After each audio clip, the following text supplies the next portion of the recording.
Kelvin, KTN News. Now, the Ksh10T government may have to borrow 700 billion shillings to plug the 2023-2024 budget deficit.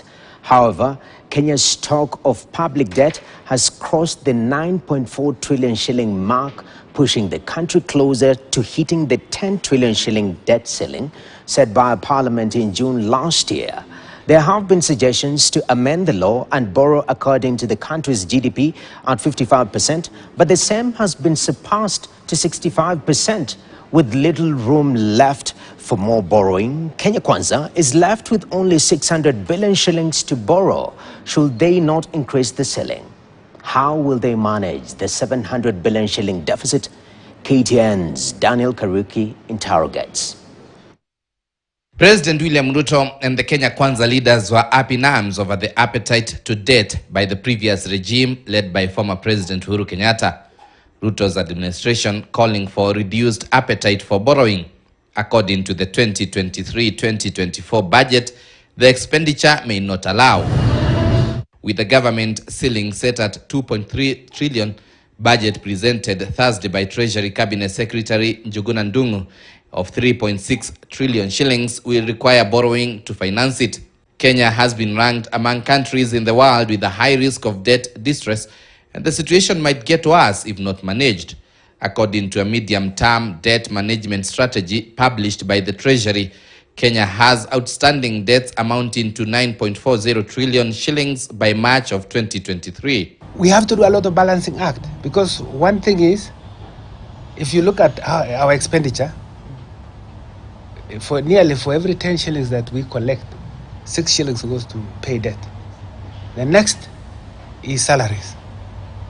The next we have counties that we must pay. The government can only borrow a maximum of 10 trillion shillings set as the debt ceiling. With the public debt now at 9.4 trillion, this means the government has only less than 600 billion shillings left to be borrowed, a deficit of 120 billion shillings should the government borrow the entire 720 billion shillings.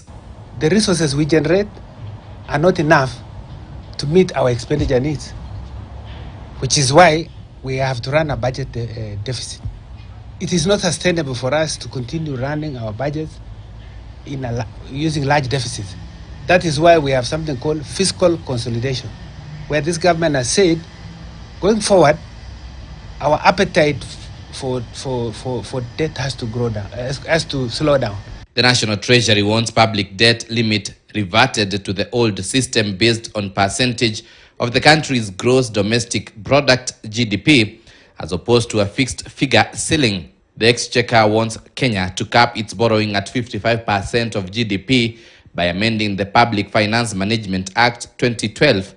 This has not gone down well with the opposition. They are now changing the system of setting the debt ceilings from the absolute number, which is 10 trillion now, to what we may call pegging it on GDP.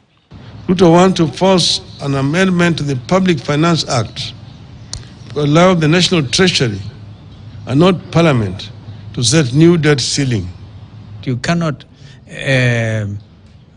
extend the debt ceiling without the full involvement discussion. The GDP is already at a borrowing level of close to 65%, surpassing the proposed percentage of Treasury.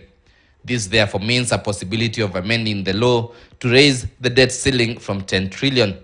We have taken up to almost 9.5. So we don't even have enough to take up what is in the budget unless Parliament will adjust the law to allow for a higher flexibility. Focus will be on Ksh10T move on how they will manage the debt. Daniel Kariuki, KTN News, Nairobi. Time for